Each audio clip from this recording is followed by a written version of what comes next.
as we go.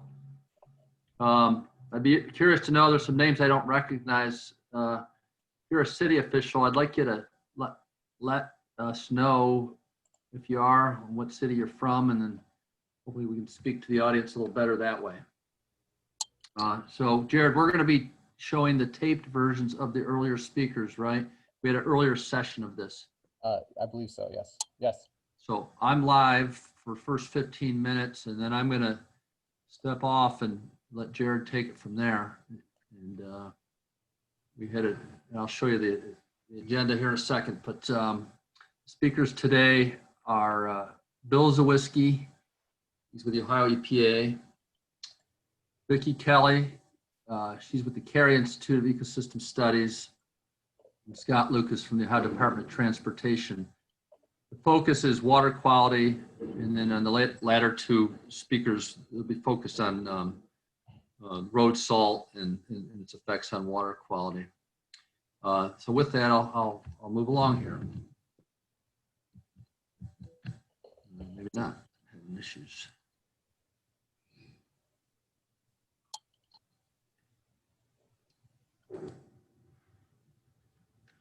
Jared, this isn't the tape version I'm seeing on the screen, is it? There we go. Okay. So, so I just wanted to recognize that we put some work into pulling these speakers in, and John McGovern identified the speakers, and Jared Bartley and Meg Hennessy from the Soil and Water Conservation District were instrumental in getting the word out and helping with the fine details of organizing this, and I was involved along the way, kind of waving the baton, trying to get things rolling here. So with that, I'll move into a few minutes of, I'm going to do an introduction for about 12 more minutes, and then we're going to move into the actual presentations, and we'll follow up with Q&A and wrap up. Since this is a Rocky River Watershed Council sponsored event, I wanted to tell you a little bit about us, who we are, what we're about, and one of the things we're about is organizing this presentation, but you'll find out a little more here as we go. So the Rocky River Watershed Council's purpose is to protect, restore, and perpetuate a healthy watershed through public education, much like this event, watershed planning, communication, and cooperation among stakeholders. We are the only organization dedicated solely to the protection and restoration of the Rocky River watershed. The Rocky River Watershed Council is joined at the hip with the Cuyahoga Soil and Water Conservation District, in that Meg is the watershed coordinator. Jared was formerly in that role, and he's more of a program manager for the Soil and Water Conservation District, and he works directly with Meg. The Rocky River Watershed Council has a board of 15 board members, including myself as chair, and 14 others. John McGovern, who helped organize this event, being one of them. So I want to go through some of our accomplishments this year, and I'll kind of tell you about who we are a bit, and then we can, I'll just move along here. So you can see a whole list here of things that we've done this year, and some of these later slides will get into the details. So one thing we did this year that's kind of new is we did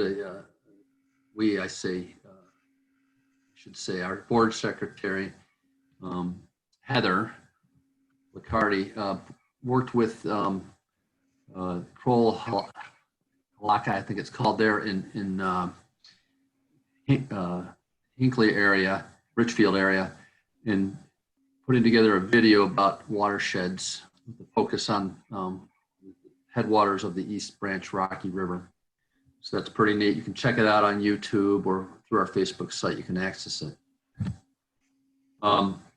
Meg Hennessy, who joined us about, I think, 8 months ago, joined the Cuyahoga Soil and Water Conservation District about 8 months ago and assumed the responsibility as watershed coordinator. Has brought her expertise in water quality monitoring, has really upped our game in encouraging that. That's kind of a collaboration between the Cleveland Metro Parks, Cuyahoga Soil and Water, and then some of our board members on Rocky River Watershed Council participate in that. And we at Rocky River Watershed Council encourage this volunteer community water quality monitoring. With the pandemic, we haven't been able to get together in person, so we're doing this virtual event like today, but we've been doing things in small groups, with our masks on and that kind of thing out in the watershed, including invasive species management, Mill Creek Park in Valley City. We use some grant money to spray knotweed, which is a very invasive, problematic species, plant species. And then this fall, we went out and cleared the dead plants that were treated chemically. Also, we've been doing some work with trees. So tree plantings, this view on the right, Heather again, our star board member, is out with Jim Burns and others in Hinckley Township area, planting trees. Very important thing, we believe, for ultimately improving water quality and habitat in the watershed. And as I mentioned, virtual events. This event today is virtual, and then we've also done a couple other events, one being an event where Northeast Ohio Regional Sewer District, which has been doing a stormwater master plan for the Rocky River watershed, presented about what their accomplishments are, what their progress is so far with that. So this is a planning program they're putting in place, which will ultimately result in actually doing projects to improve against flooding and help improve water quality and other things related to our watershed stormwater management. We also, prior to that, had done did a virtual tour of the Rocky River, where we had some of our board members planted at various locations within the watershed, and we spoke about the uniqueness of the various areas and the importance of them within the watershed. Here shows a Streamside tree maintenance day. We had planted trees several years ago at a church location within, I believe, the Baldwin Creek sub-watershed of Rocky River. And the trees were getting overtaken by invasive species and other issues. So we went out and did some maintenance on those trees, small group, socially distanced and wearing masks, as you can see. To support these kinds of things, we need funding. So we're going to be announcing very soon our T-shirt sale, where we'll be making a small profit on each sale of the shirt. And I say profit, that we're a nonprofit, but that money will go toward the projects like the tree plantings, invasive species management, and some of our educational events. As I mentioned, we're a strong partnership with Cuyahoga Soil and Water Conservation District, but we also have other partners, including the Northeast Ohio Regional Sewer District, who's our primary funder, and the various soil, water, and park districts, including Medina County, Soil and Water, Cleveland Metro Parks, Medina County Park District, Ohio Central Basin Steelheaders, Fairview City Schools, NASA, and more. Most of these organizations, we've had board members or currently still do have board members for the Rocky River Watershed Council. In addition to our partnerships, we've started a Watershed Champion program where we encourage residents of the Rocky River Watershed to take on some action that will improve water quality ultimately. Things like composting, less mowing, less use of lawn chemicals, recycling, et cetera. So we encourage those listening today to become a Rocky River Watershed Champion. Go to our website and you can find the link to get a pledge to become a champion within the Rocky River Watershed Council. And again, we have many partners, but we also, many of these are funders, and we have other funders to make our Rocky River Watershed Council work. This is a list of recent people who have donated or sponsored or outright supported our organization. So we want to thank all of them. And we also rely somewhat on our membership. The amount for membership are pretty affordable for most people.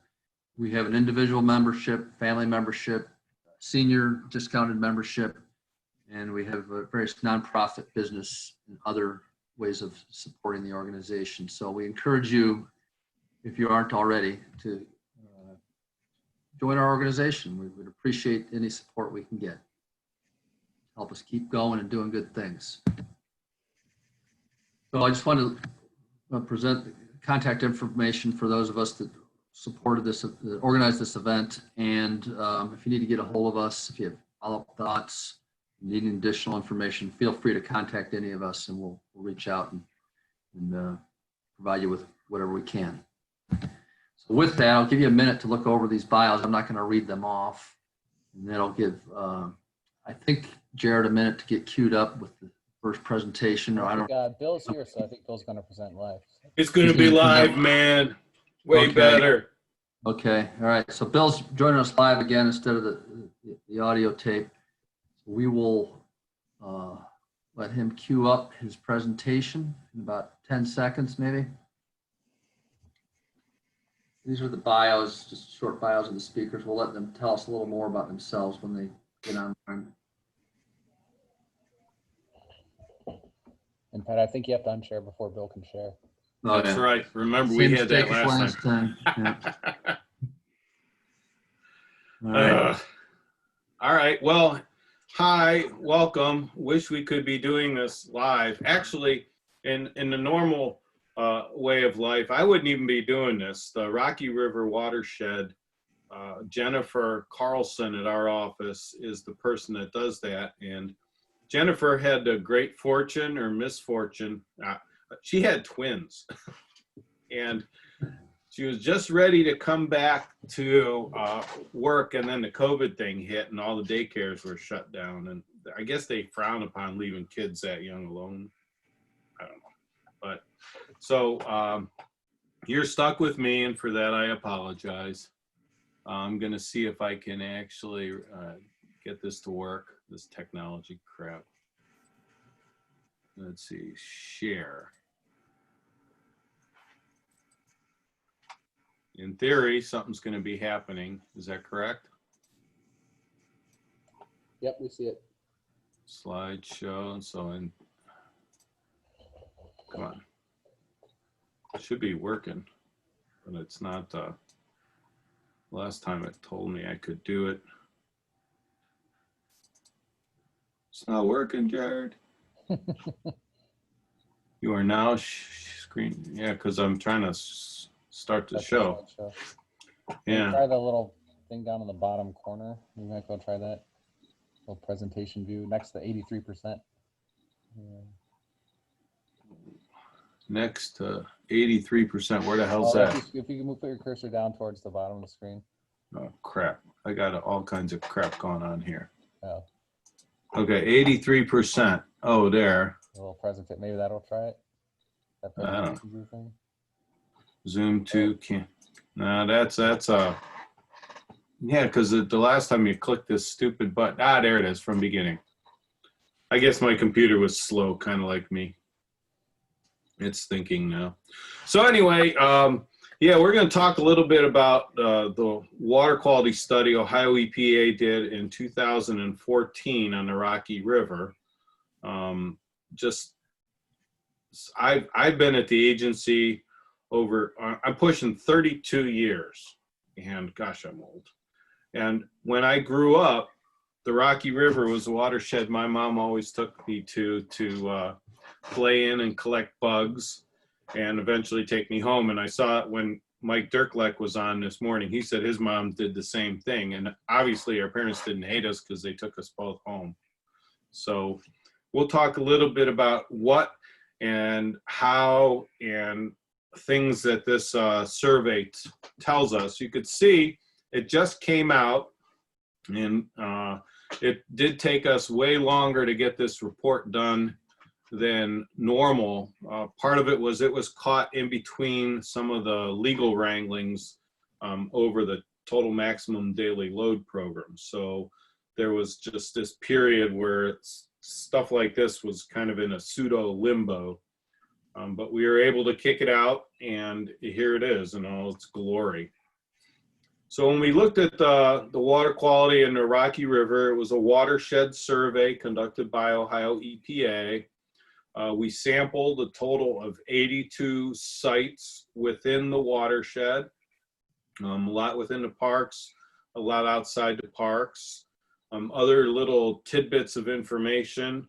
There are 52 NPDES permit facilities, and that equates to wastewater plants. You think of the airport, NASA, those are some other important dischargers in the watershed.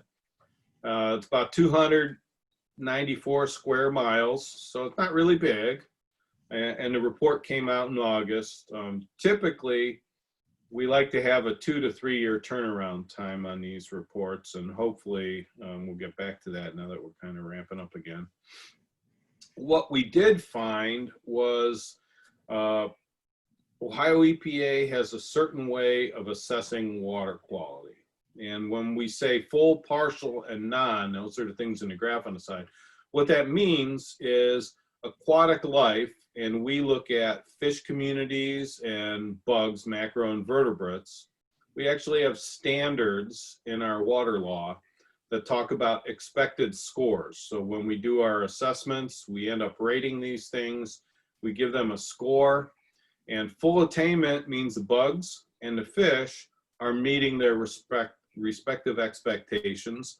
Partial typically means one is not, and non means either neither are or one is so bad that it ends up driving the other one down. So when we look at 2014, 79% of the Rocky River watershed, so those sites we surveyed, actually met our biologic expectations. And that's good. And what we're seeing statewide is these numbers are creeping up. And if we look at some of the history, and this is kind of going back, our first water quality survey that we did, this comprehensive thing back in 1981, you had just over half of the sites were meeting our biological expectations. And at that point in time, you did have a lot of wastewater plants. They've since been things like Middleburg Heights and Brook Park. They've been removed and now are connected to the regional sewer districts. So we've seen decreases in some dischargers. The other plants that still remain over time have upgraded. So their quality of treatment for the wastewater is much better than it used to be. We're looking at stormwater control. We now have a stormwater program where historically there were not stormwater rules. So as we creep through time, and you can see this progression, we do see that water quality from the ecological standpoint, the way we're looking at it here, is really improving in the Rocky River watershed, which is a great thing. And this is a similar pattern to those things that we are seeing in other watersheds across the state of Ohio. If you read the report, or if you're bored and have nothing better to do and want to read the report, one of the things we've put together is called an attainment table. And this is just a snippet from the report of what that attainment table looks like.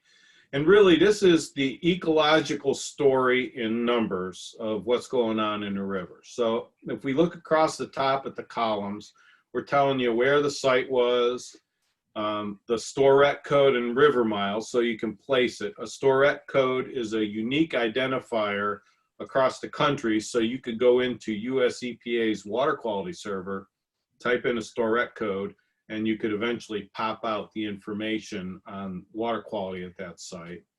We like to talk about the drainage area. The size of a stream will have ecological impacts as far as big fish, bigger stream, small fish, smaller stream. So you have expectations that are realistic.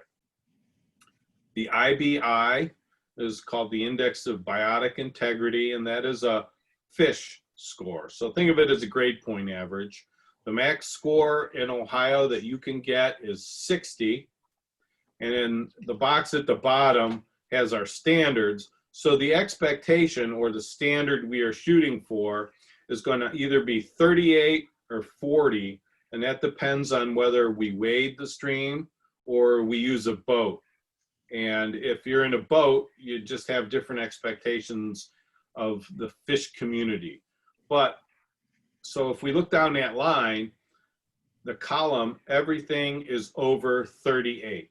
So by and large, the main stem of the Rocky River is meeting our ecological expectations.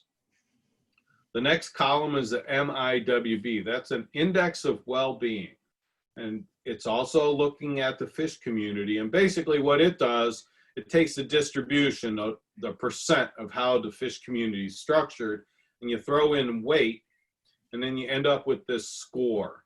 And again, based on that, that's kind of a biomass thing. Fish communities are meeting their IWBs within the watershed. So that's another good thing. And the ICI, next column over, is the Invertebrate Community Index. And that's actually the macroinvertebrate or bugs. The max score is 60. That index was actually developed by an Ohio EPA employee, and it's used globally now. And that was something that Ohio EPA came up with. Yay us. Our biologic monitoring program has long been considered a model program that the US EPA likes to see other states do, kind of because it's comprehensive and it's asking these questions and you're able to tease out information on impacts. So it really works. But if we look at that, 34 is our number. And aside from the bottom one, they are all above 34. And that's a good thing. We have one that has a G. If we are not doing the actual scoring, they can do, they being our aquatic biologists in Columbus, can do a narrative rating. And G equates to good, and that in our world means it is meeting the expectation or standard. We have a column for Qhei, that is a habitat score. A perfect score is 100, and we'll talk a little bit about that later.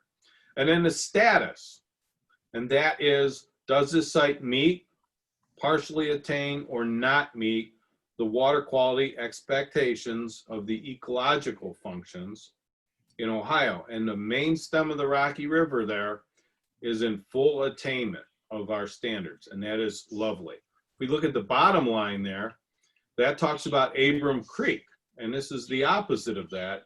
We can see that it does not meet our biologic score. In fact, that is the worst score in the whole watershed survey. We have no index of well-being. Headwater, tiny streams, this one only has a 6.8 square mile drainage area. The index of well-being is not geared towards smaller streams. It drops out at a stream that's 20 square miles. So it's not there. It has an F for bug communities. That's fair. That does not meet our standard. And so you take all that together, and that's where you get it is in non-attainment. When we find something, and this is per how we draft up our water quality reports, that's in non-attainment, we now have to list a cause and a source of that. And if we look here, we see causes of problems at this site are low flow. We have a lot of flow alterations. This part, if you go through the airport, you've got a dam, you've got the culverted section, you have a lot of incision and channel alignment issues. So we've got structural things that are causing problems that are contributing to the difficulty that this site has meeting those expectations. And what are the sources? Well, some are natural. Wetlands do not function as a typical stream, and when you get in the headwaters, streams often change from their source, sometimes wetlands, to a running stream, and there's ecological implications with that. You have a lot of urban runoff and storm sewer, and then again, going back to the structural change that we see. One of the things that happened in 2012, I'm assuming that Mr. Dirkelek has You've had the pleasure of listening to him talk about this. Some people, let's just call them knuckleheads, dumped waste cyanide into a storm sewer, ended up in the East Branch, and it killed the lower 8 miles of that stream, and it was a big deal. And what we found in 2014 is that the ecological communities have actually recovered. So that was a sad news from the standpoint that someone actually did this, but from the Mother Nature recovery standpoint, that's pretty amazing to think that after an insult like the waste cyanide, which is a complete insult, that stream was able to have fish recolonize, because everything in this section died, so there was nothing there. They recolonized it and were able to balance out the community again to meet our standards. So that just kind of lets you know that if you have structural components and a base of a population somewhere else that can help recolonize, these healthy systems do have some resiliency. And that's a good thing from a sad thing. If we want to talk a little bit about more on the fish community, so when Ohio EPA goes into a site and we fish, by fishing, I mean we use electricity. So we hook up the old electric generator and apply electric current to a section of stream. We collect all the fish, they get stunned. So think of it as a really bad muscle cramp. We collect them, we identify them, we weigh them, and we throw them back. So in the watershed, we found 55 species of fish. There were 8 hybrids. These were either sunfish to sunfish hybrids. So one species of sunfish sees another species of sunfish. They have a moment, and now you have a hybrid. Or you have minnows. They are the 2 types of hybrids we found. It's a sign of sometimes stress in an ecosystem. Someone, not me, it was interns and our fish crew, counted over 82,000 individual fish as part of this survey. And if we break them down, the numbers underneath that kind of go what they were. So 32% were what we consider pollution tolerant. So if we think of things like that, that'd be a white sucker. That would be a green sunfish. It would be a creek chub. You have a host of other fish that are partially tolerant. So they can tolerate some pollution. If you think of some of the catfish species are like that. And then a whole bunch are intermediate. And those are not assigned the tolerant or intolerant category. They're just everyone that's left over.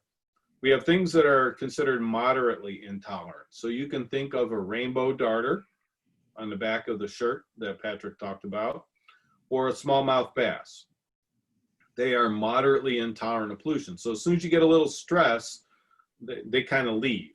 And then intolerant, I mean, they like the cleanest of clean water. And you found a few of those, a black red horse and another fish called the river chub was there. And I thought, so rosy face shiner, or one of the other shiners, is an intolerant species that we found there.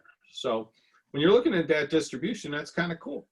Now, the thing with the tolerant, if you look at that and they're sad because 32% are tolerant, the other part of the coin of a tolerant fish species is some of them that are tolerant, think of a creek chub or a black-nosed dace, are also fish that we call pioneering fish species. So if we are playing around in a little headwater stream, those are the fish that we find there because they are the ones that can colonize these young, small stream areas, because they can hang out in flashy flows, they can move downstream and come back upstream. So just because there's a lot of tolerant ones there doesn't necessarily say, hey, this system is messed up. There's a lot of these that are tolerant that are also those things we find in headwaters. The most common fish we caught was a stone roller minnow. If we look at those Ibi scores, so the fish community grade point averages, 60 being the max, 38, 40, depending on if you're walking or in a boat, the average score within the watershed was 42.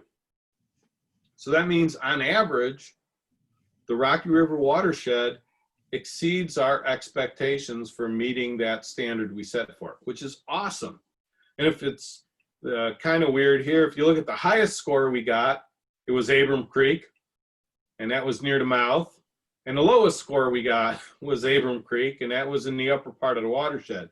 The site near the mouth is also getting fish moving in from the Rocky River. And now that the Rocky River is healthy, you get this neat mix of stuff going on in the kind of estuary type area where Abram Creek comes in contact with the Rocky River, and that's cool. And then the other neat thing that's going on is there is a state threatened fish in the watershed, common in the East Branch part of the Rocky River watershed, called the bigmouth shiner. And so when we talked about that cyanide spill, this was a big concern because anything that was in the East Branch downstream as a population of these fish got killed. And we've seen them come back. It's definitely not as strong as it would have been, but they are coming back. So again, that's a really good sign of the resiliency of the system. So this is the fish stuff. Now let's look at the bug stuff. So that's the Invertebrate Community Index score. The average score in the watershed is 45. We said 34 is the water quality standard. So really the overall water quality from an insect standpoint in Rocky River, they're telling us we're doing okay. The lowest score was 32.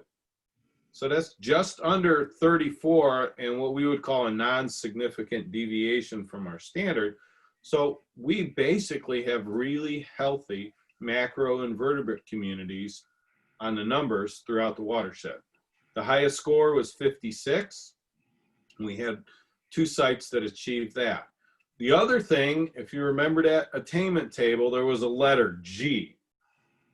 So if we're not doing the fancy way of setting out what we call heterodendes and counting the insects, and we do more of what we call qualitative survey, we use these words. So exceptional, very good, good. Those are the words that indicate I meet or exceed the standard. When we start seeing marginally good, fair, low fair, or even poor, those are the ones that don't meet. So we do have a number of sites in here that are listed as marginally good fair, and those do not meet. And those are typically associated with those streams we were talking about that are impacted, like Abram Creek, that have a number of impacts going on. Overall, there were 294 species or taxonomic groups that we identified. All baby bugs, because that's typically what we look at, cannot always be identified to species. So we always cruise down to the lowest taxonomic group. But for those of you that might do the ODNR Scenic Rivers survey stuff, the EPT taxa, those are mayflies, stoneflies, and caddisflies. Those are the things that we typically associate with really good water quality. You can see we had 25 mayfly taxa, 5 stoneflies, and 34 caddisfly taxa. So that's pretty cool. So that goes about and is what we see and reflected in the general scores as being pretty good throughout the Rocky River watershed. The other thing we talked about earlier, now we'll come back to it, is Qhei, the Qualitative Habitat Evaluation Index. That is another thing developed by Ohio EPA, and it is a way of walking through a stream and rating it based on available habitat that animals can use that are aquatic. So do we have nice boulders? Do we have nice riparian zones that are offering cover? Do we have riffles? Do we have runs? Do we have deep pools? So when we look at all that stuff, a perfect score being 100, our target is between 55 and 60. So if you have a stream that has a score of 60, all things being equal, we expect the fish community to meet our standards. So if we look at the overall watershed scores in the Rocky River, and I broke them out by drainage area. Small streams had a score of 66, we're getting a little bigger, so these are still headwater streams. Their average was 64, and we increased to the larger streams are 71, which is excellent habitat. The cool thing that I saw here when I was messing around with this is a lot of times in these smaller streams, you actually see much lower scores because people, if you dredge a stream, if you harden the banks of a stream, you can effectively do that to a stream on your property and really influence that score versus the bigger Rocky River watershed itself. It's a little more challenging. We have a lot of that runs through parks, which is typically protected from those kind of things. So to have all these scores end up being very similar, that's a good thing for the watershed. That tells me that we don't have as many of these small streams being really nuked, being culverted, being a hardened surface that you see. So that's a good thing. If we look at the dots in the graph at the top, I did this because I always play around with data because I have that kind of a problem. But I plotted the IBI, that's the fish community, against the habitat scores. And as I said earlier, typically good habitat, all things being equal, means good fish. And I made a circle around a couple of little points that are telling us, well, I have good habitat, but I got really crappy fish communities. And that tells us something is going on in these streams, and that's our job to eventually figure it out and try and come up with remedies for it. So all the dots above are generally where we want. We have decent fish community results, and they kind of follow an overall trending up. But the ones at in the lower range, and these are the streams I listed them, these are the ones that have problems. But look at who the problems are. Abram Creek, and we know we have problems in Abram Creek because of things we as people have done to it. Plum Creek. Plum Creek is actually kind of weird because there's some natural things going on through a gorge and through recolonization that are prohibiting that stream from really attaining stuff, maybe independent of water chemistry. So when we're looking at these things, they start making more sense because I said, good habitat, all things being equal, decent fish. But if we look at the streams that are having issues, there's generally some explanations for that. And these are just part of the way we look at data and play around with it. As part of this survey, we collected a bunch of water quality. We had over 28,000 individual surface water parameters analyzed. I kicked out the stuff we did for the lakes, and I kicked out the sediment stuff. Now let's just look at a few of the parameters that we typically associate with urbanization or impacts from people. Ammonia, for example, here, the median average was 0.025 milligrams per liter.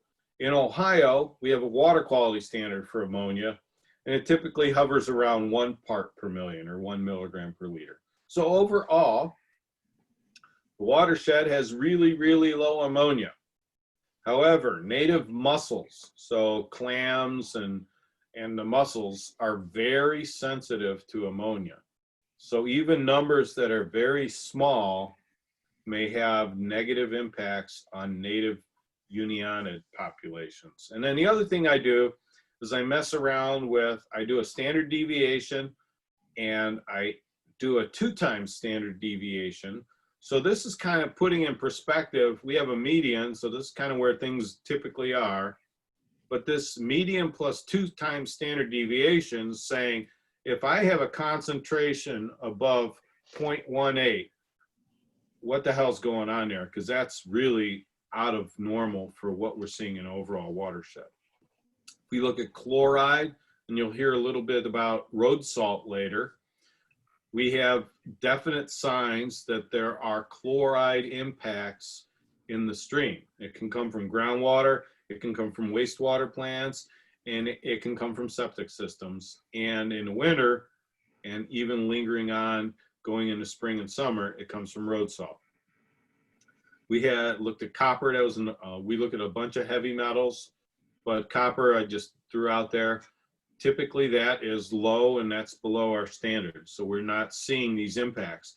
If you would take this and do this in the lower sections of the Cuyahoga River, because of the historic industrial stuff going on there, you would see a different picture. Look at some more nutrients. Nitrate. Actually, nitrate is a little bit high throughout the Rocky River watershed. There's a bunch of wastewater treatment plants that discharge at various points in the watershed. And one of the things from wastewater treatment plants is they make phosphorus and nitrate. As they treat the waste, they're breaking the ammonia down. Part of it is we have permit limits for ammonia, so they don't want any violations of ammonia because they don't like us. Well, they probably just don't like us anyway, but they don't want us yelling at them. So they convert everything elementally. It gets up in nitrate, and nitrate itself still has impacts ecologically. It's an extra fuel to the system. However, from a water quality standard, we don't have a standard for that. So they push everything to nitrate, but that also has ecological implications. Total dissolved solids, 435 milligrams per liter is what we see as a watershed average. That's actually high. Normally, we'd like to see something in the 200s. So that tells me that you have these wastewater plants because that's a source of it. We're the source. Remember, everything that comes out of a wastewater plant, we send there. So it's all salts and different things that are excreted by us. Water softener backwash, the lower parts or the upper parts of the watershed, depending which way you're looking on a map. A lot of that's on sewers. So you have septic tanks and you have a lot of failing septic tanks. All that stuff contributes, as does road salt. So we're seeing impacts of total dissolved solids. And phosphorus is generally fairly low, but if we look at that standard deviation and 2 times, those numbers are getting a little bit higher to where now that's also fuel for things like algae blooms. And we see there's a lot of consequences to that. So that's overall water quality. The report details all the parameters that we had. And if you actually go on our website, Ohio EPA, within the Division of Surface Water, in our water quality reports, you can download all the data for fish, bugs, habitat, and water chemistry by just clicking a button, and a miracle will occur. But let's take that standard deviation and look at, for example, chloride. We found 48 values that are what are really wonky. So they're way above the average for the watershed, and they were only at 14 sites. So it's not like these were anomalies. These are concentrated on more specific sites. And look at where the bulk of those sites lie. Abram Creek. So what we're seeing is now you have an urbanized stream that has a lot of hard surface area, and you're seeing impacts from people. Either sewage plants, which don't happen anymore in Abram Creek, thank goodness, but we have road salt runoff and storm runoff. So we're seeing these things going on, and it tells us a story. There's watershed impacts, and then the question now is, okay, what do we do about that? We'll talk a little bit about that in a bit. We look at phosphorus. We had 39 values that were above that 2 times the standard deviation. So these are the wonky ones, but they're spread out now over 24 sites. So this could be, does this happen in a rain event? So if you're a person that has a bunch of little horses and you have a manure pile out back and you were going to clean it Thursday and it rains like hell on Wednesday, where do you think those nutrients end up? So dumb luck, sometimes we catch these events when we are out sampling, and this is what we see. So we also know we have a lot of sewage plants within the watershed, and you also see some elevation around sewage plants. So the data is now what we look at, and we ask it questions because it's telling us the story of what's happening in a watershed, and it's our job to interpret that. If we want to look at some historic stuff on phosphorus in the Rocky River, on the right-hand side, River Mile 0, that's where the Rocky River enters Lake Erie, and all the way up to River Mile 12. So now we're through the metro parks. We could see that in the old, we had elevated nutrients, and a lot of it was due to wastewater treatment plants. We have combined sewer overflows that are now slowly getting dealt with. So in 1992, that was not necessarily the case. Our target, you can see a line where that's where we say ecologically, if we keep phosphorus below these levels, now we're eliminating one of those, hey, this is putting stress on the system. And if we look at where we are today, that's the squares, by and large, we are doing pretty good. So this is a standard trend, especially with nutrients, that we see across the state of Ohio as we do better treatment of wastewater in general. We're starting to see these kind of trends. And this started happening in the 2000s. We started seeing these improvements. So this is just a continuation of those trends. We also look at recreational use. So this is a table from the report about the bacteria. So we sample for bacteria for recreational use. We sample E. coli. And you'll see a site we sampled at, and we tried to hit the parks. We try and hit, when we design a study plan, we want to make sure we're hitting areas if they have heavy recreational use. And the Cleveland Metro Parks Rocky River Reservation is heavy recreational use. I mean, I grew up playing there. And then we take samples, and then we do some math on it. So we look at a geometric mean across the top that says geo mean, and we look at a max. We have a water quality standard that says a geometric mean should be 126. If you can see these numbers, they are all higher than 126. And if you look at the status, all of these sites are in non-attainment of our bacterial water quality standard. And then because they're in non-attainment, we have to talk about why. And typically we're seeing in the lower parts of the watershed, wastewater plants, urban stormwater, and combined sewer overflows. As we get into the smaller upper parts, we're seeing septic systems, we're seeing agricultural runoff.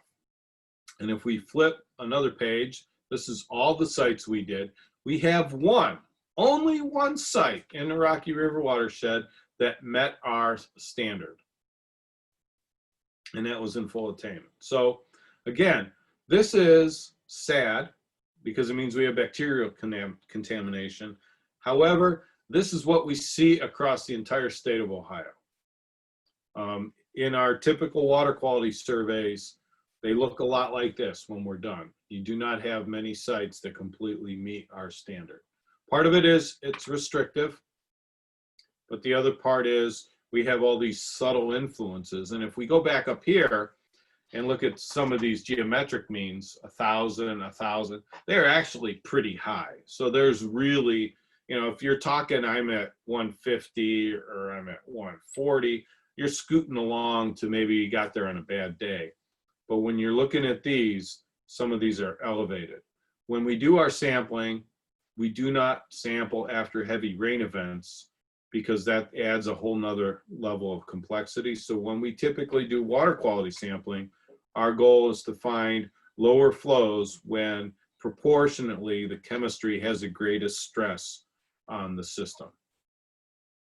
So we have this report that Jared is so happy we finally did for him.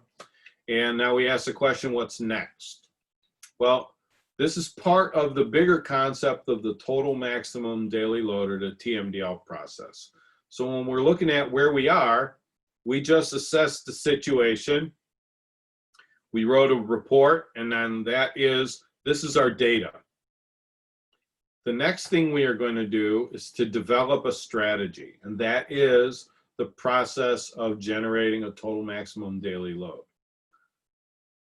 Once we get that out there, it's a lovely large report, but if we don't implement it, it is just that, a lovely large report. So we're going to find ways of implementing. generally in watersheds, the implementers are the local folks. So while we can regulate a rogue wastewater plant, if they're having a problem, that is our job to deal with it. When it comes to doing stream restoration, wetland restoration, dam removal, we just had a dam taken out by Bonnie Park. Those things are locally driven. We will support, we will fund, but locally, those are project leads that we don't do. And then once we come back, we're going to evaluate it. So we're going to go back and do a water quality survey again.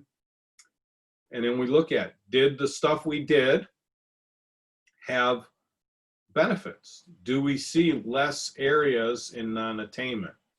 Or if there's still something we need to do, we will kick out a brand new TMDL and we start this circle again. So when we look at the report, this is our simple fill the dots in process.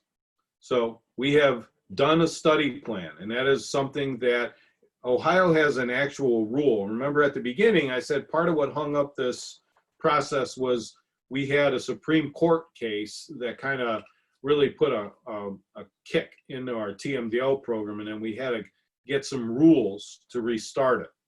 So the rules led to a process like this. Ohio EPA will develop a study plan. That will be public noticed, and if people care, we will have a public meeting on it. So it's open for comment. Sometimes folks want to be involved, sometimes they don't.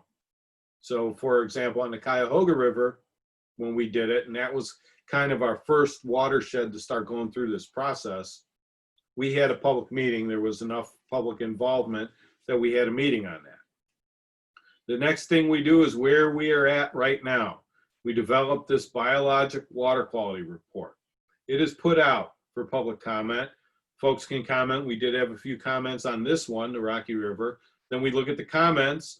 A lot of times when you're writing a multi-hundred-page report, folks read it and they'll sometimes catch little grammar or spelling things that you didn't catch or that your spell check didn't catch. And then sometimes we have big picture issues. Abram Creek, for example, what are we doing with that? That was some concerns of folks, the airport along Abram Creek. So we answer those questions. We work with folks to make sure we're kind of all on the same page.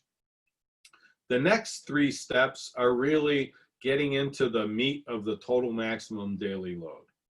The next thing we are going to do, and that will happen in it, well, I would say normally, but we're not in normal times anymore. So if we get back to work, we are going to develop a loading analysis plan.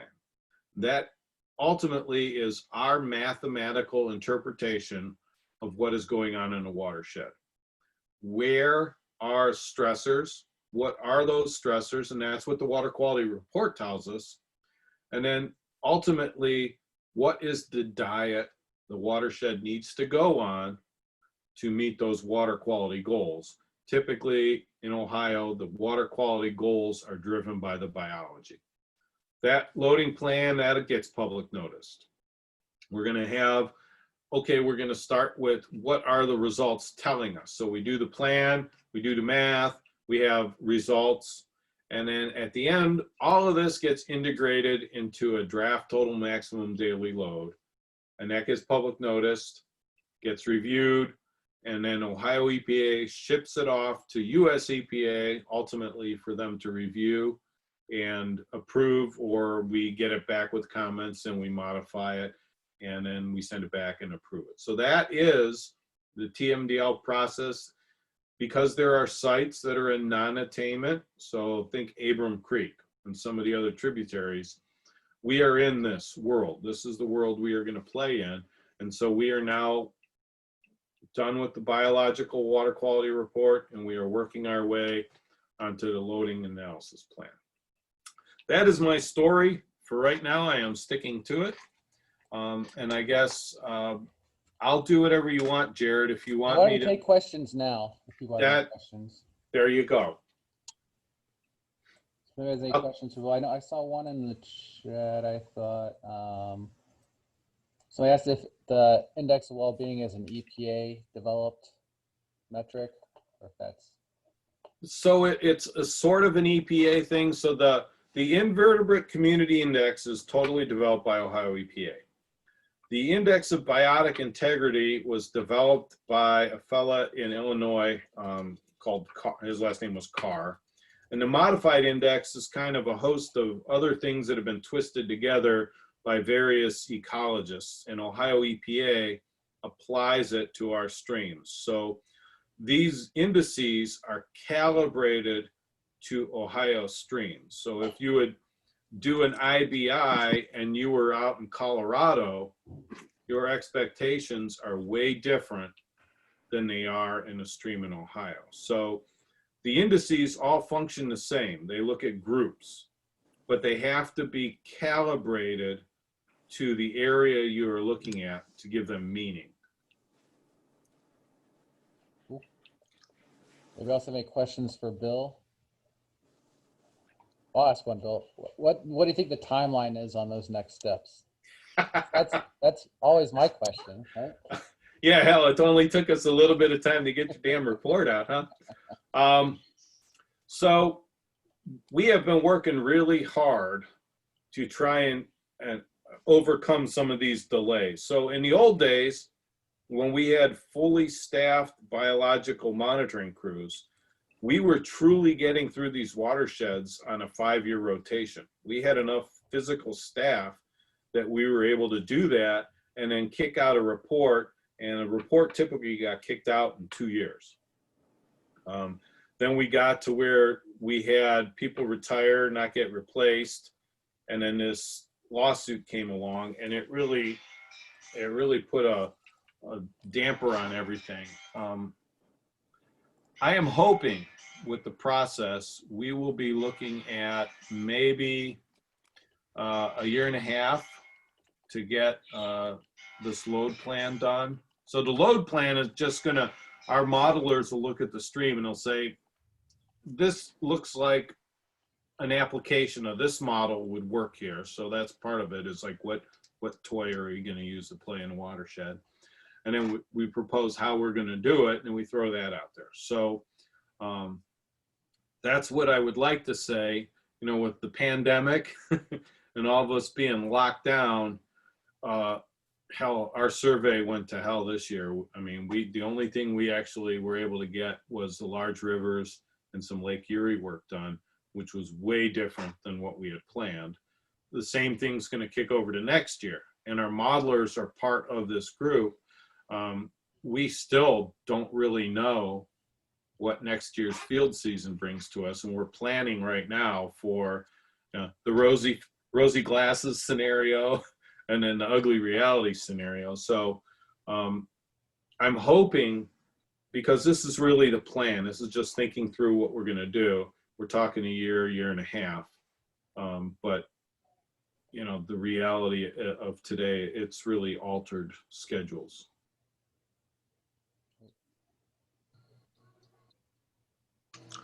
I've got a question for you, Bill. This is Bryce Rizzo.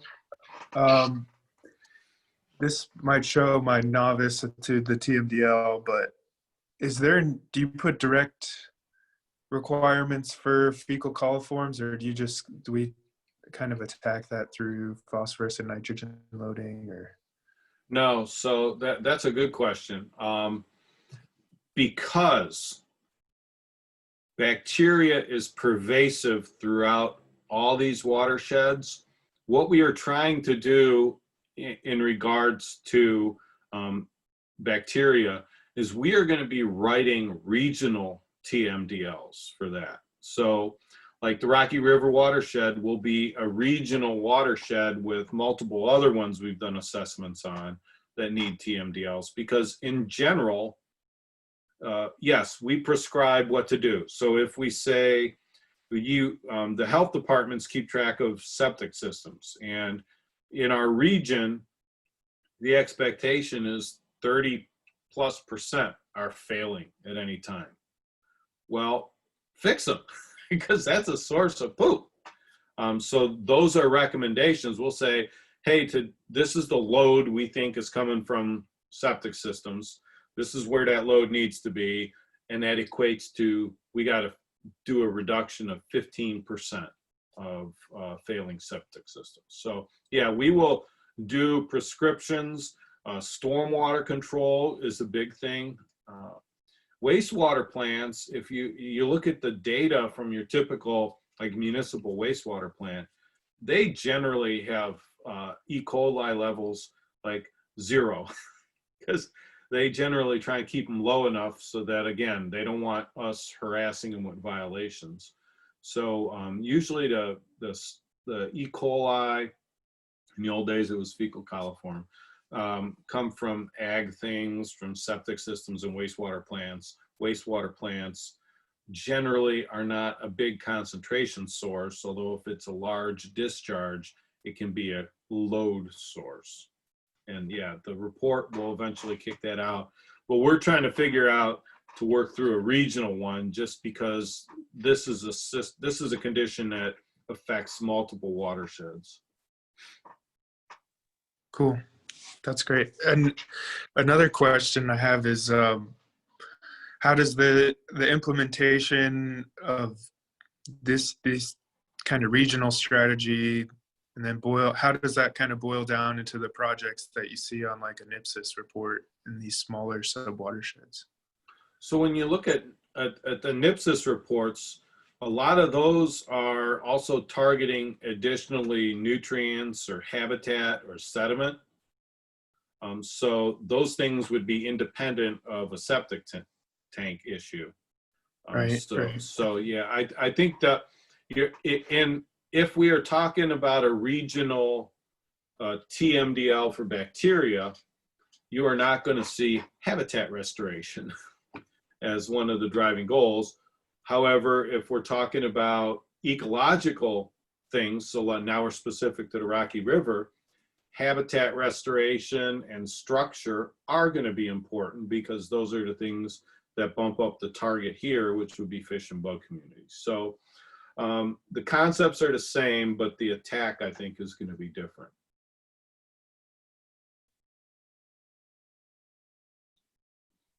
Cool. Thank you. Yeah. I'm just thinking about how everything like the Chesapeake Bay is doing right now with, giving folks credit for stream restoration based phosphorus and nitrogen loading credits based on stream restoration they're funding. And yeah. Right. Yeah, we do the same thing. Like when Jared does a grant, he's got to come up with what is the reduction I'm going to see in nitrogen or phosphorus. So the government they have dumped gobs of effort and energy into the Chesapeake, and some of the stuff they're doing there is way cool, but with the resources involved is really not feasible in a lot of places that just don't have the funding or staff to do it. But they've done some really cool things in the Chesapeake. Yeah, it's nice when your watershed's half of the eastern seaboard or whatever.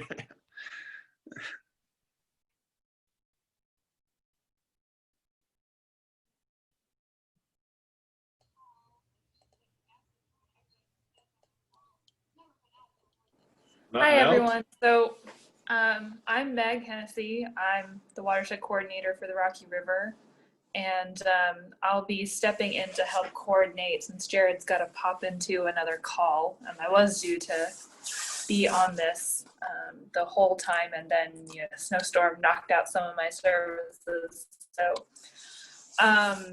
any other questions for Bill? No? Okay, then I think, Jared, can we get the next video up and going? Thank you so much, Bill, for taking the time to present not once, but twice today. We really appreciate it. So this will be our speaker from this morning session to the public officials, mayors, town officials, and town councilors, service departments, etc. And this is Vicky Kelly, who is speaking from the Cary Institute of Ecosystem Studies on road salt. Is that showing up okay? Yeah, that's showing up great, Jared, thanks. Let me know if anyone has trouble seeing this.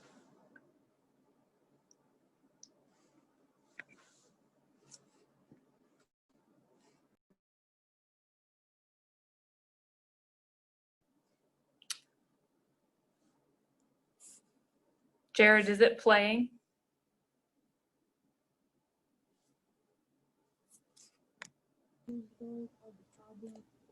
One second. Can you hear it? No, I can't hear it. Okay. I know how to fix that. One second.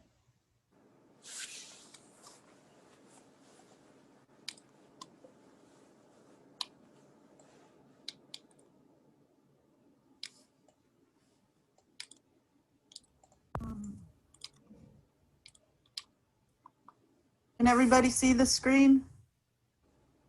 Now can you hear it? Yes. Okay, good. Yes. we heard it. Thanks everybody for having me. Thanks for having this symposium.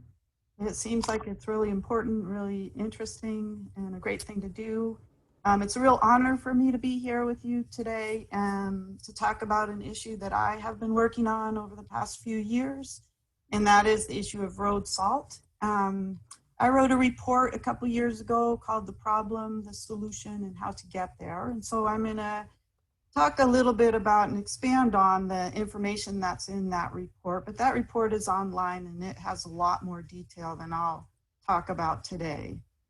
So I'm Vicky Kelly. I'm from the Cary Institute of Ecosystem Studies in Millbrook, New York. And we're gonna talk today about road salt. Okay, so here's an outline of my talk. I'll talk a little bit about the history of road salt use in the United States, when and how it was discovered in our freshwater systems. I'll talk a bit in detail about how salt behaves in the environment, specifically the relationship between groundwater and stream water with respect to salt. I'm going to ask the question, do best management practices work? And I won't talk about the specific different types of best management practices, but rather collectively as a whole, do they work? Now, then I'll leave you with some takeaways. All right, the history of road salt. So it was first reported to be used in 1940. There's some evidence that it was used before then, but the USGS, the United States Geological Survey, reported that it was used in 1940, and they reported a total amount for that year of 150,000 metric tons. That seems like a lot, doesn't it? But and so remember that term, that number, 150,000 metric tons in 1940. This is an abstract from a paper that was published in 1971 in the journal Science. And for those of you who don't know, the journal Science is a very prestigious journal. In order to get something published in it, it has to be a pretty big deal. So this is an illustration of when and how salt was first discovered in our freshwater systems. And we started reporting it in our freshwater systems in the late 1960s and early 1970s. And this publication, they say that during the winter of 1969 to 1970, the quantity and salinity of the dense runoff that accumulated on the bottom of Irondequoit Bay in New York was sufficient to prevent complete vertical mixing of the bay during the spring. So normally, a body of water like a lake or a pond or a bay in the spring, quickly. And because there was so much salt on the bottom of that bay, that vertical mixing didn't happen in that year. So that was a lot of salt. This is another paper published the very next year in 1972 and also in Science, that very prestigious journal. And this one is from the suburbs of Boston, and they say, the average steady state contamination of groundwater by road salt in the suburban area around Boston, and this is based on the assumption that the rates that were being used at that time would remain steady. So they say on the assumption that the current rates of application of salt will continue is about 160 milligrams of sodium chloride per liter. So normal concentrations are between 1 and 5 milligrams per liter.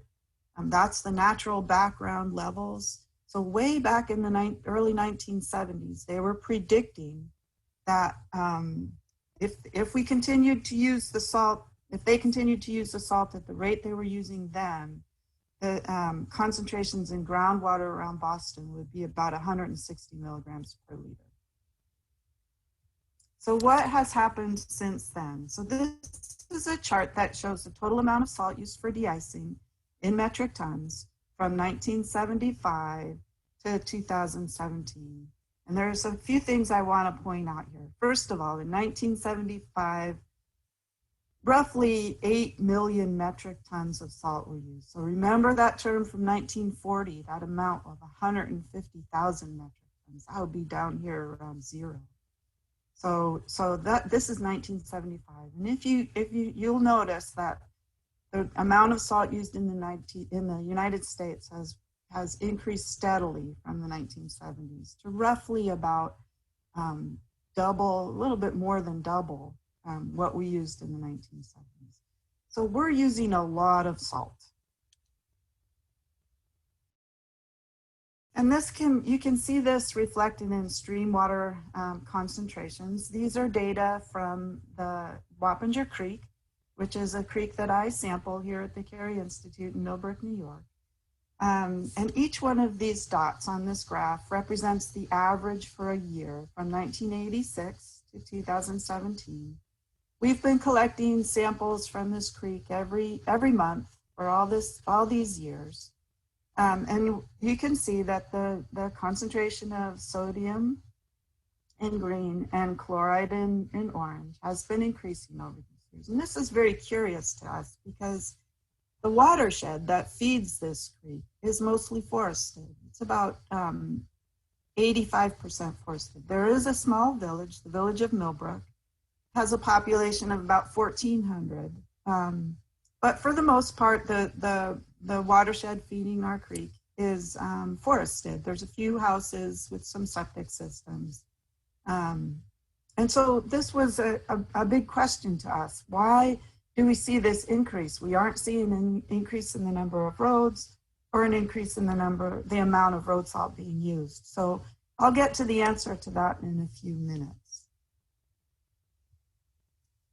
But I want to talk a little bit about how salt moves around the landscape. And this is a diagram that illustrates the many ways that salt can move from a road to the freshwater systems. Obviously, in the wintertime, salt can move directly off of a road into a stream. It can also move off of a road into the soils adjacent to the road and then slowly make its way into a stream throughout the year. Some of that salt that moves into the soils on the side of the road enter the groundwater, and that salt then from the groundwater can enter a stream later in the year. Some of the salt can go into wetlands and ponds and then slowly leach its way into streams throughout the year. It's important to remember that the water from a stream moves back and forth between wetlands and ponds.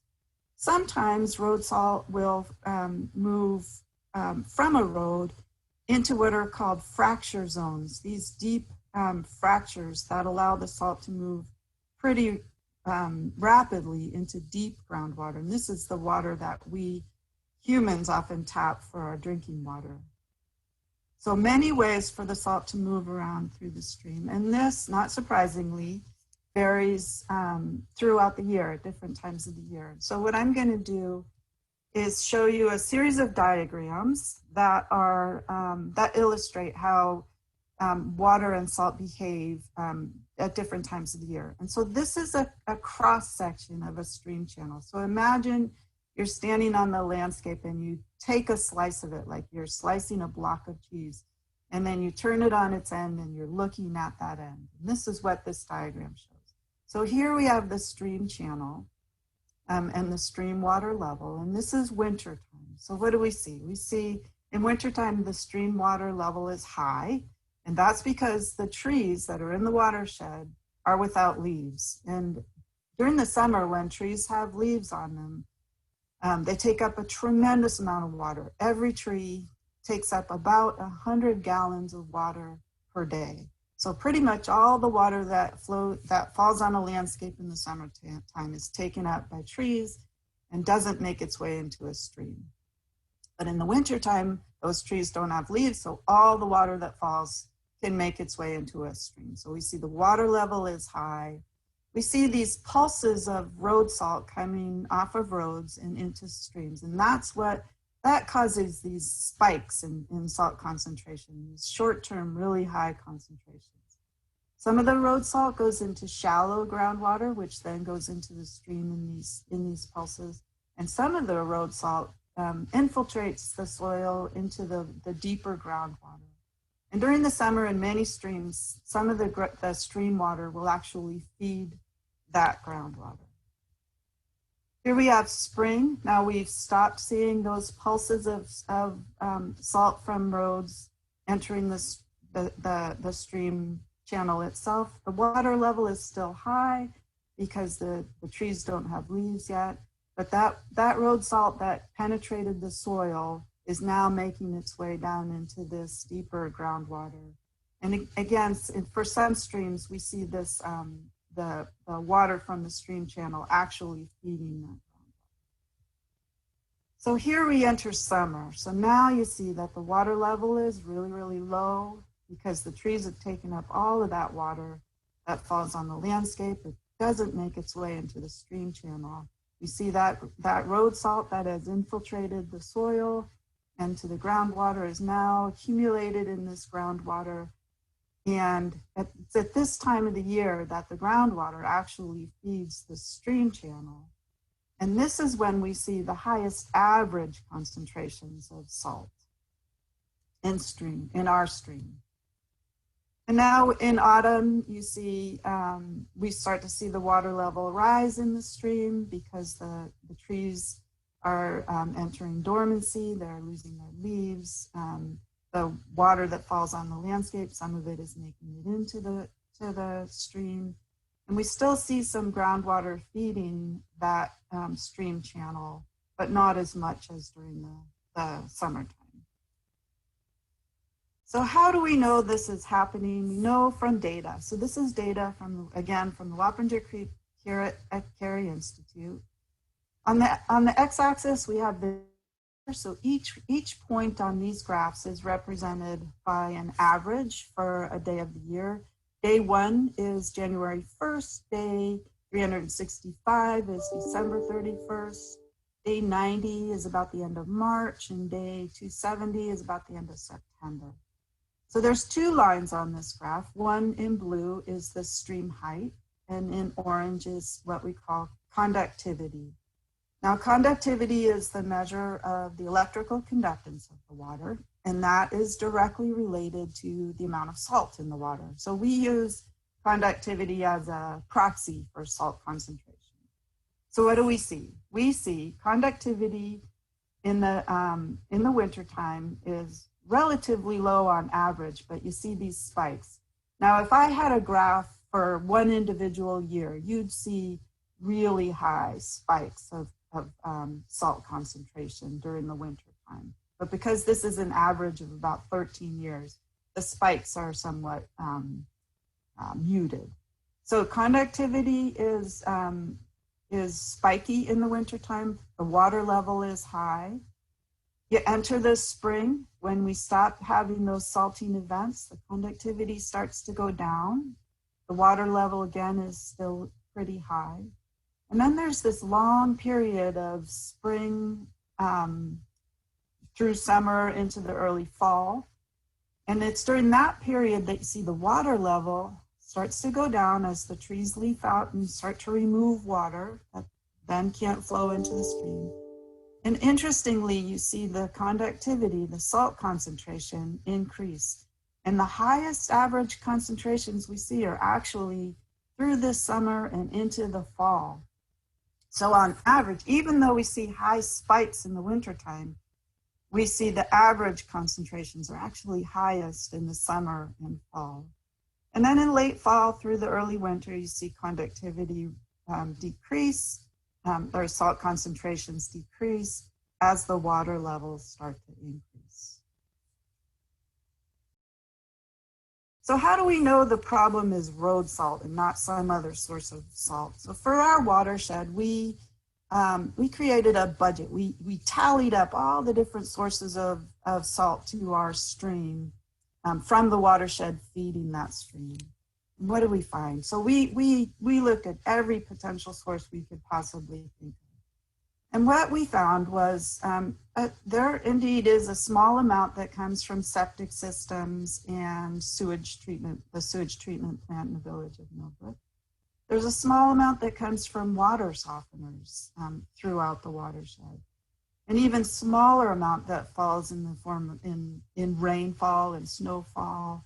And there's a little bit that comes off of erosion from minerals and rocks. But by and large, the lion's share of the road salt, of the salt in our stream, comes from road salt. Over 90% comes from the treatment of roads with sodium chloride. So this is a little bit of a complicated graph, but I'm going to break it down. So that budget that we did for the entire watershed, for the entire period, we broke it down per year, for each year. So this is the total amount of salt that was put down in the watershed for each year from 1986 to 2017. And so I'm gonna break this down a little. So the first thing that you'll notice is in these these sort of purplish colored bars, you see this represents road salt. So again, the lion's share of the salt that's put down on our watershed entering our stream is from road salt. This sort of darker blue color is parking area salt. And so most of the salt in our stream is from road salt, from the treatment of roads and parking areas for salt, with salt. And a little bit is from sewage and water softeners and natural sources. Okay, so there's this other term in here that I call export minus import. What does this mean? So because we've been measuring the concentration of salt and the amount of water in our stream from 1986, we can calculate the amount of salt that is exported from the watershed via our stream. And when we subtract from that the amount that's input from road salt and all these other sources, we get this term, export minus input. When that number is negative, like in the early years of our data record, that means that there was more input than was exported. So that means some of that salt that was put down in the watershed was actually stored in the watershed. It was retained in structures in the watershed, like either the soil or the groundwater, ponds, wetlands, sediment.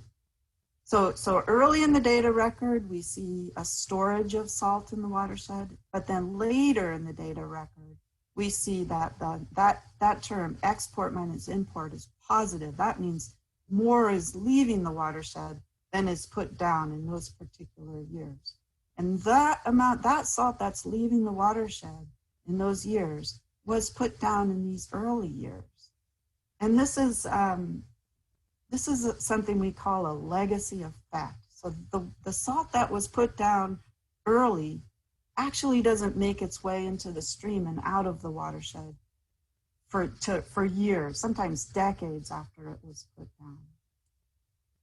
And this phenomenon is what explains that increasing concentration that we see in our stream over time.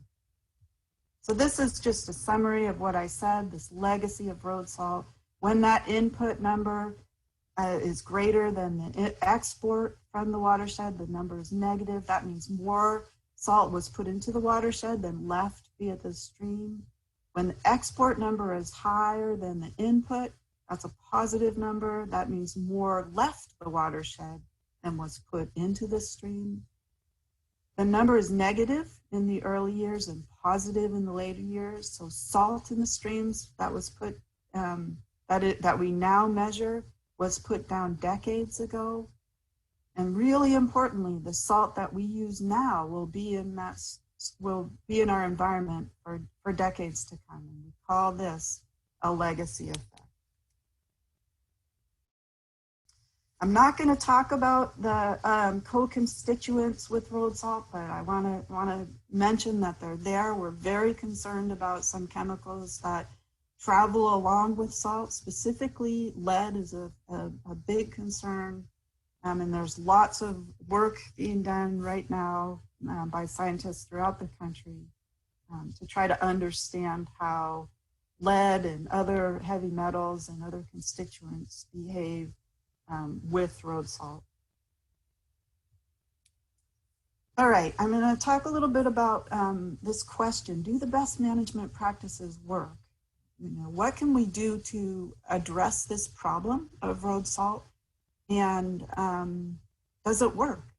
So a few years ago, I did a study in which I asked this question: do best management practices work? And I'm talking about best management practices collectively, not specific individual best management practices. The report that I wrote and many others have lots of detail about specific types of best management practices and how to implement them.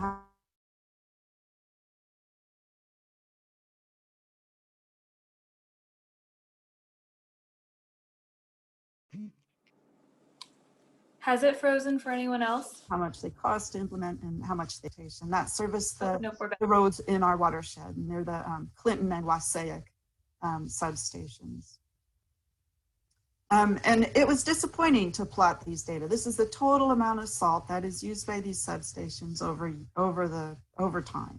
And what you can see is that, in fact, you know, there is no change. It's pretty much steady as you go. But I know that in the later years of this record, they've been implementing best management practices.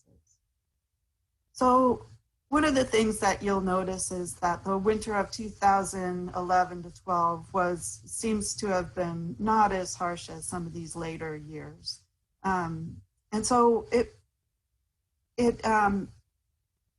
became obvious that we needed to think about what the conditions were. Maybe we need to take into account the conditions in these various years.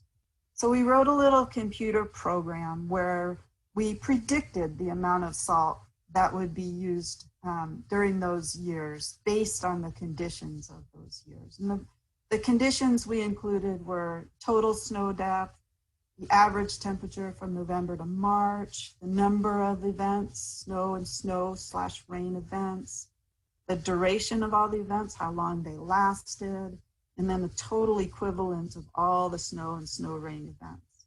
And spoiler alert, average temperature was actually turned out to be the best predictor of how much salt would be used. Just to reassure everybody that our little program worked, we plotted the actual amount of salt that was used in a year against the amount that we predicted would be used, and it's a pretty good relationship, so our computer program worked. And so this is a graph that shows, again, for each of those years, the difference between the actual amount that was used and the amount we predicted would be used. And so what you can see from this is that this number is negative in these later years, that we predicted they would use a lot more than they actually did use. And in the early years, it was pretty much zero, or in a couple cases, it was they used more than we predicted based on the conditions. And the line represents the cost savings, how much in each year they saved by using these best management practices. So what you can see is, because it's negative, we predicted they'd use more than they actually used. These best management practices that they've been implementing are working. So here are my takeaways. Salt is a problem, but it's possible to balance environmental stewardship with safety and fiscal responsibility. The best management practices that the DOTs are using are working, but we need to do better. We're still using way too much salt. And because of that legacy effect, and the salt that we use now is going to be with us for decades, we need to act now. We need to expand our efficiency of salt use, and we need to expand those best management practices that we're using. So with that, I thank you for your attention. Thank you for having me. I'm happy to take questions. I'm happy to stay on the line and take questions later if that's appropriate. So thank you again. And thanks for all the work that you all are doing.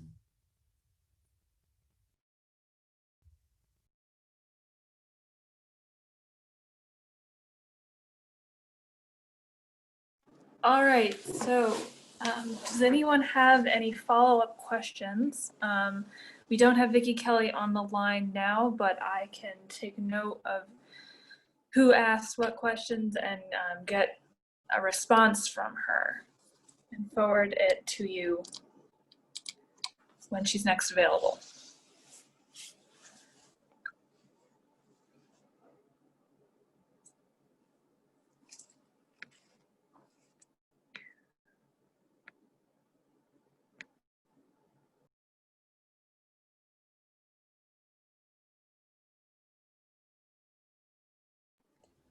All right, Jared, you want to get the next one going? Yeah, and people can add questions in the chat too, and that then we can use Yes. that as a follow-up tool. Work with Clear Roads, which is a pooled fund paid for the federal government, and it's a consortium of a lot of the other DOTs out there that work on snow and ice type situations, everything from salt reduction to different types of equipment and different type of practices. And so we have a lot of great ideas out there that people are using, and I do appreciate the words of that we are trying to actually make some progress in different areas in that. But one of the things we definitely deal with, though, and everything we're working with is the snow and ice. And I'm sorry, I am so distracted right here trying to get my PowerPoint and everything else running here, so I think I finally got it now. No, maybe I don't. Well, okay, I guess I can advance it this way then. But this is a typical picture here what we see there in the winter time. And like I said, we're trying to keep the roads clear of snow and ice and out of the roadways. But once we see a scene like this, what happens with this is just like if you go out there on your sidewalk and you step on snow, and on your sidewalk and you press down on there and you compact that snow on the roadway, if you go up there with a broom and try to sweep everything off, everything else will come off of the roadway pretty easy except for where it's compressed at. Your footprints will be shown there. So what we're trying to do in a lot of areas to reduce a lot of things is we try to use salt brine and stuff like that on roadways.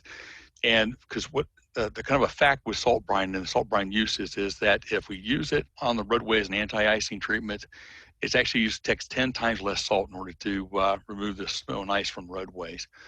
Other things that we find out there is that the right treatment time is the biggest thing, and also working with the temperatures and the solar radiation on the roadways to be able to break that bond. So that's one of the ways we're trying to reduce the amount of salt we use by actually putting a layer of brine on the roadways on that to be able to alleviate that mechanical bond for that snow on the roadway. Because if we can get that and we have that little thin layer of salt brine on there, then it's much easier for us to mechanically remove the snow from the roadways. Kind of use of that, we use it once again like an anti-application. We also use it as a ways of reducing bounce and scatter from roadways. By reducing the bounce and scatter, we're able to keep more of the salt on the roadways so it doesn't go off in the ditches. By just pre-wetting the salt with the salt brine on the roadways, we keep 30% more on the roadway without bouncing off, not doing any kind of effectiveness on the roadway, just by going in the ditches. So that's a big thing we've been practicing here lately on that. Big other conservation areas to save salt, though, is a calibration of salt application equipment. We found that to be a big saver because of people putting out what they think is the right amount of salt on roadways, and it's not. They're actually putting more than they think they're putting out in.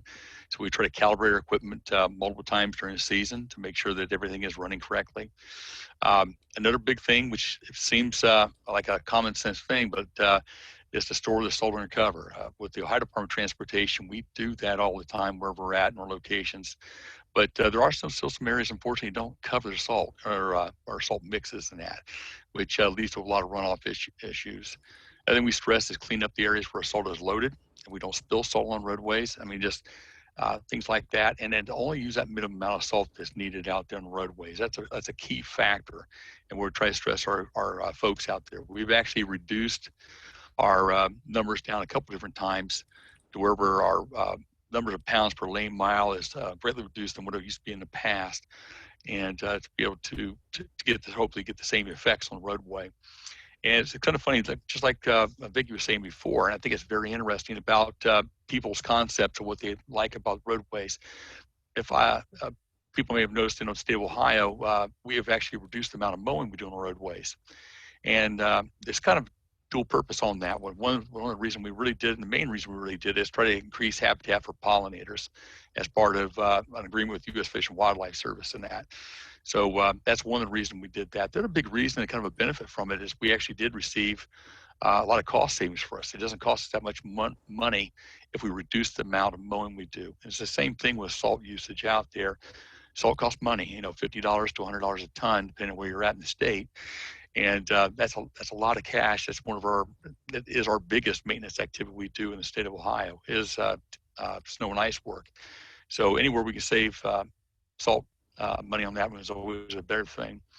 Even the way we measure our proficiency on snow and ice removal is we have where we look at a snowstorm when it starts, and we look at where the speed should be for that average in that section of roadway for that day, and we see the speeds drop down 20 miles an hour below what they are. As when we notice we do have an event start. Then after the snow stop, wind stop blowing, we measure the time that it takes for our roadways to get cleared and for the speed to recover to where it should be for that time of the day in that section of roadway. And in doing so, though, we also we have to look at results of resources. In other words, we could use a tremendous amount of salt and a lot of labor to get that roads cleaned very quickly, but we want to use the minimum amount of salt, the minimum amount of labor to get the job done, and still within a quick time frame. So that's where our managers are being tested more and more on that.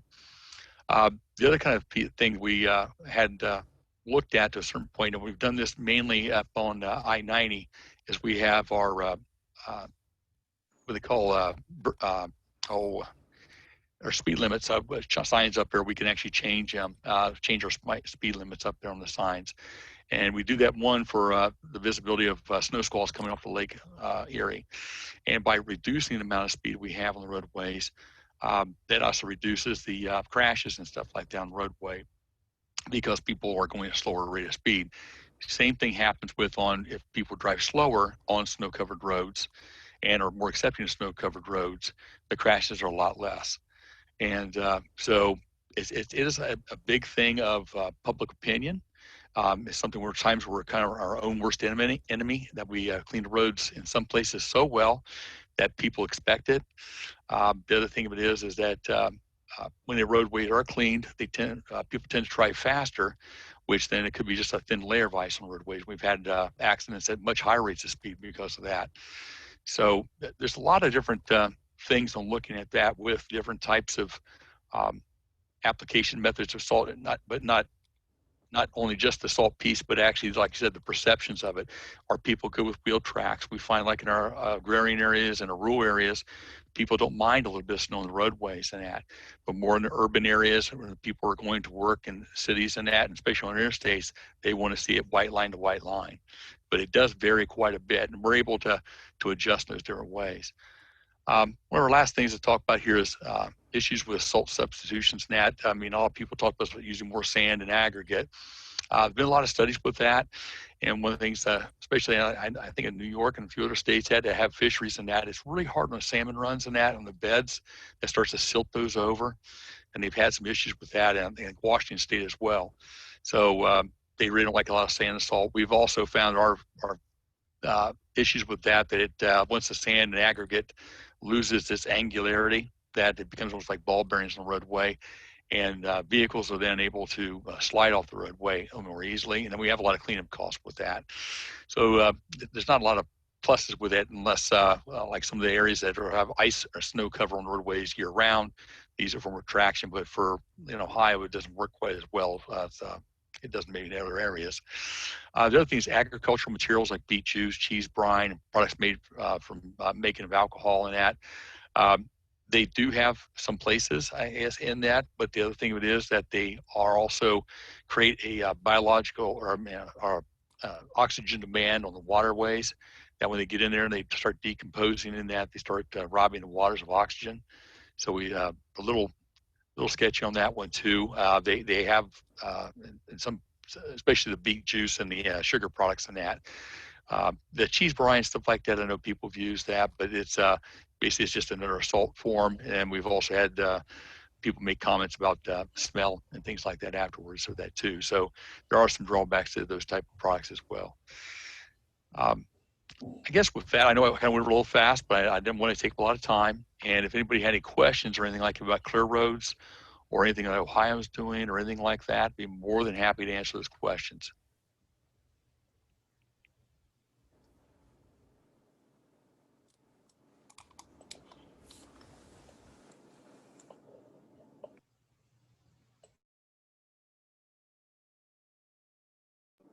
So does anyone now have any questions or comments, or which of the speakers did you really like?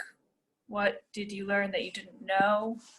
Or if anyone has comments or questions about what the Rocky River Watershed Council does, or what Cuyahoga Soil and Water does. And would you like to see another summit like this in the future? Hopefully one that runs a little more smoothly when there's not a snowstorm the day before.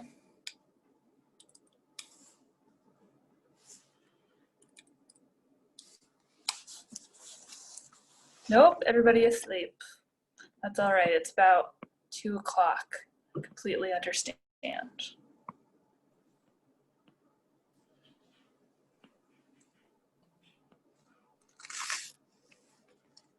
All right, well, Kathleen Cortiga, yes, we would like to plan on another one. This was very informative. I will also put my email in the chat. If anyone has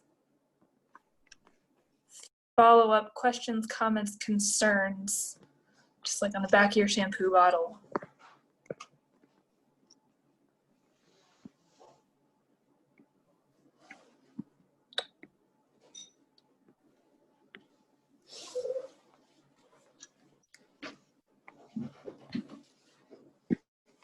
All right, well, we have a couple more comments. It's nice to hear from Bill Zawiski.